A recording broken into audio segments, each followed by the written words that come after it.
Magandang araw sa lahat, welcome po ulit dito sa atin channel ang Biyahe y Komida. Maraming salamat sa lahat ng nag-subscribe, indeed. Punta tayo sa atin topic, September 19, 2025. Ashdres, parang dyan din ang direction.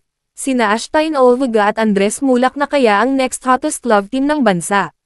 Mainit na mainit ang pagtanggap ngayon ng fans sa tambalang Ashdres, for Ashtain and Andres, na nagsimula lamang nang sila'y pagtambalin ng Viva, their home studio, sa hit Viva 1 series na ang mutya ng Section A this year.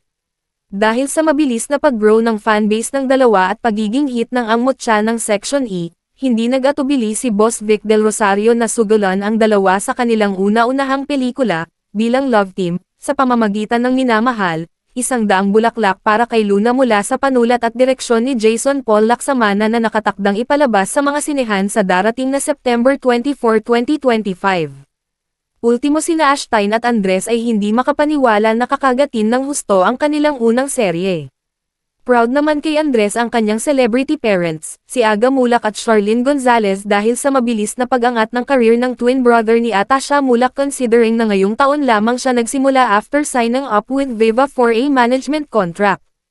Unknown to many, ang Viva rin ang nagpasikat ng husto sa ama ni Andres, Aga, sa pamamagitan ng 1984 superhit movie na Bagets na gagawin ng isang musical play sa early part ng 2026.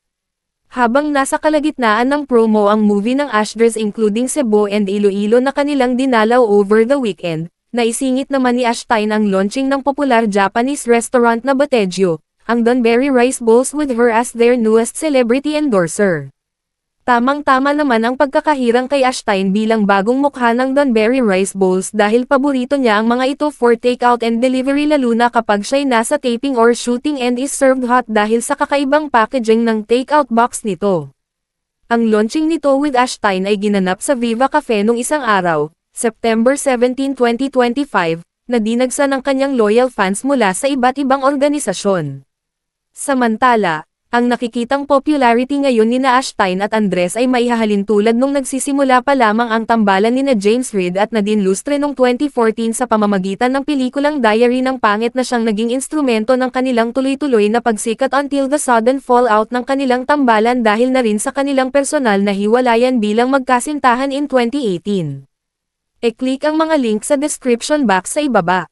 At yan ang ating latest showbiz chika update for today. Huwag kalimutan mag-subscribe, click the notification bell for more showbiz chika updates, like and share the video at suportahan po ang ating Facebook page. Maraming salamat sa lahat ng nag-subscribe indeed.